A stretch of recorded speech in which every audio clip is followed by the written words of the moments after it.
Hey guys, it's Greg with Apple Explained, and today we're going to take a peek inside the secretive Apple Watch development process and the updates it's received since its introduction. This topic won last week's voting poll, and if you didn't get to vote, make sure you're subscribed. That way the voting polls will show up right in your activity feed, and you can let me know which video you'd like to see next. When Tim Cook unveiled the Apple Watch in September 2014, it ushered in a new era for the company since Apple had never made a wearable device before, and as you can imagine, it was no overnight project. In fact, the foundation of the Apple Watch stretches all the way back to 2002, when Apple's design team requested several high-end sports watches from Nike. Apple ended up receiving a couple different models, including the Presto digital bracelets and the aluminum Oregon Series Alticompass. This may have appeared to be an odd request for Nike, but Scott Wilson, who was their creative director at the time, said, "I was flattered that they were requesting them. We thought they were only personal requests, but their materials guy followed up with many questions on the materials and processes. They definitely drew upon watch industry techniques in manufacturing in their products since the first iPhone."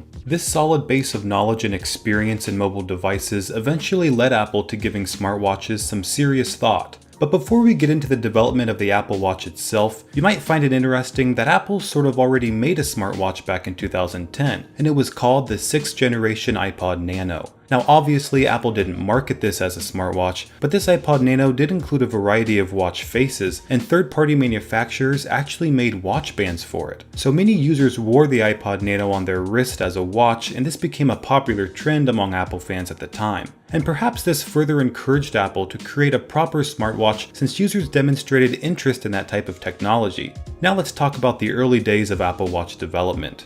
In 2011, Apple filed for several watch-related patents, including a wristband which harnessed kinetic energy from everyday wrist movements in order to recharge its battery. Patents also suggested the device would include a curved touchscreen made from flexible glass, along with numerous sensors for monitoring exercise patterns and heart rate. And since many of these features were eventually included in the Apple Watch, we can assume the Apple Watch project was officially formed in 2011, shortly after Steve Jobs' death. During this time, Apple invited a series of watch historians to speak at their Cupertino campus, likely as a way to educate their employees and spark ideas for how their own smartwatch should function. Now the following year in 2012, rumors about an Apple smartwatch were already growing. Most of the speculation was founded upon a Chinese news site which claimed Apple was working on a new device with Intel chips, low-power Bluetooth technology, a 1.5-inch touchscreen, and voice controls. And this information would turn out to be quite accurate, although no one was sure of it at the time. I should also mention that the Apple Watch was referred to as iWatch, both internally at Apple and externally by suspicious consumers. It wouldn't bear the name Apple Watch until its introduction in 2014.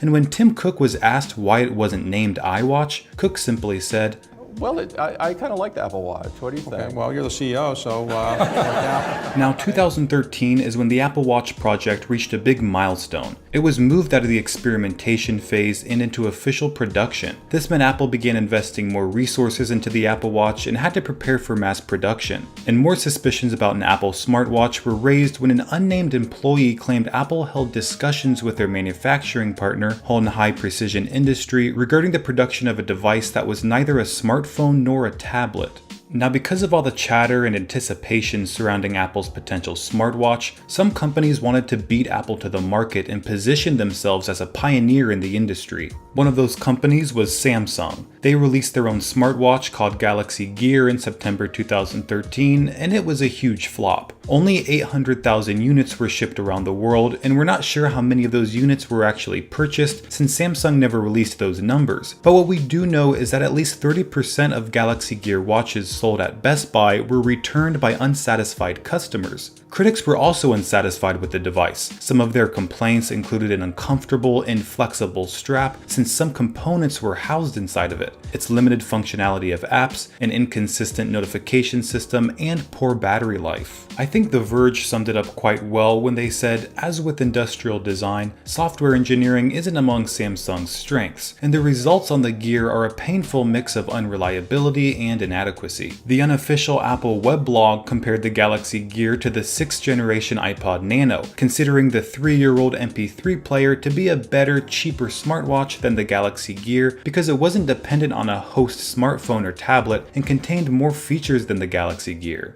Now, by mid-2013, Apple had already filed for 79 watch-related patents, and they registered the name iWatch in Japan and Russia. And during an interview at the All Things Digital conference, Apple CEO Tim Cook hinted at the possibility of developing a wearable device. He said, "It's an area where it's ripe for exploration. It's ripe for us all getting excited about. I think there will be tons of companies playing in this."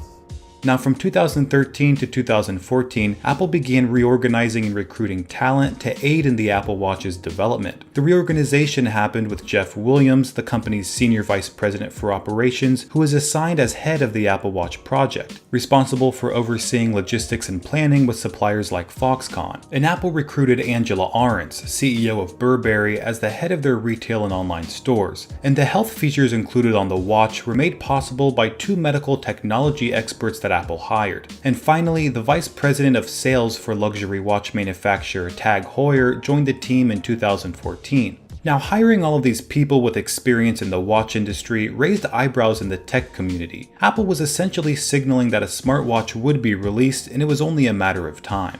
In September 2014, the wait was over. Apple finally revealed the Apple Watch at the One More Thing event along with the iPhone 6 and iPhone 6 Plus. It featured Apple's single-core S1 system on a chip and relied on a paired iPhone for location services since it didn't include GPS. Although it did include something called a linear actuator, which Apple marketed as a taptic engine that provided haptic feedback in different situations, like when an alert or a notification was received. The watch was also equipped with a built-in heart rate sensor, which used infrared and visible light LEDs in addition to photodiodes. Now, one problem with a touchscreen this small is that you can't pinch to zoom, so Apple created the digital crown to serve in its place. With it, you could zoom in and out, raise and lower the volume, and scroll through menus. Another issue with small screens is that they can't display very much content at once, and Apple remedied this by incorporating something called Force Touch, where users could access extra features when they hard press on the display. Now let's talk about the specs. All versions of the first generation Apple Watch had 8 GB of storage, but the operating system only allowed users to store up to 2 GB of music and 75 MB of photos. It also featured splash resistance, Bluetooth 4.0, a 450 nit OLED Retina display, a 520 MHz single-core processor, and 512 MB of RAM. Now there were a few different models of the Apple Watch. First, the Apple Watch Sport, which was aluminum and started at $349. Second, the regular Apple Watch, which was stainless steel and started at $549. And third, the Apple Watch Edition, which was gold and started at $10,000. But just 1 year later, Apple stopped selling the Apple Watch Edition in gold, opting instead for a nice ceramic finish that brought its price down to $1,249. Now you might be thinking, why did Apple even sell a $10,000 gold smartwatch to begin with? Well, it wasn't something Tim Cook supported. It was actually Apple's chief designer Jonathan Ives who pushed hard to make the golden Apple Watch a reality. He believed that in order to be taken seriously by luxury Swiss watchmakers, Apple had to create a luxury watch of their own. But the problem is that smartwatches eventually become obsolete, whereas mechanical watches last a lifetime.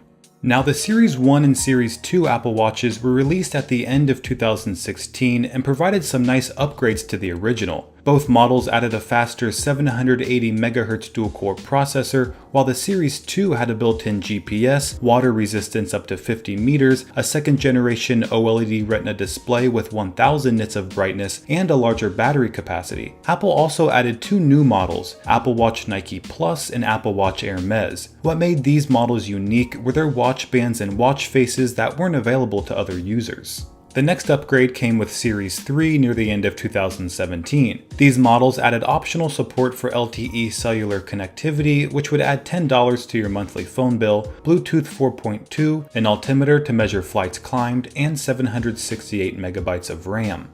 Reception to the Apple Watch was generally positive with some exceptions, especially with the original release. Reviewers praised the watch's overall design and potential to integrate into everyday life, but noted issues of speed and price. Many described the watch as functional and convenient, while others felt it didn't offer as much functionality as smartphones had with their release.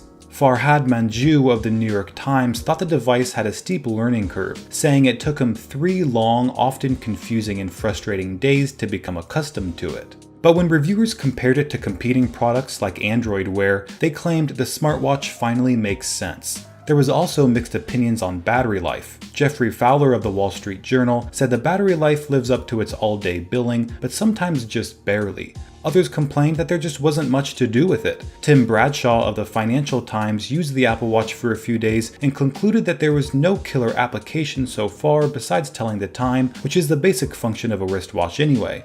There were also some issues with the Apple Watch heart monitor functioning correctly for people with tattoos, since the watch flashed green LED light at the skin and recorded the amount of light that was absorbed by the blood. But under certain circumstances, like with tattoos or other conditions, the skin wouldn't allow the green light to be absorbed and therefore provide inaccurate heart monitor results. Now, since its release in 2015, the Apple Watch has become the #1 smartwatch in the world with about 24% of global market share, and it generates billions of dollars for Apple each year. But it's interesting to note that the watch hasn't received a design refresh yet. It carries the same look today as it did 3.5 years ago, and many are wondering how the Apple Watch will change when Apple does give it a new design. Will it still have a rectangular design, or will Apple go in the direction of the Moto 360 and create a circular Apple Watch? I personally enjoy the current design, although I'd appreciate a thinner profile since I have a tendency of hitting my watch on various things like doorways. But let me know in the comments what you'd like to see in a redesigned Apple Watch, and if you want to vote for the next video topic, don't forget to subscribe. Thanks for watching, and I'll see you next time.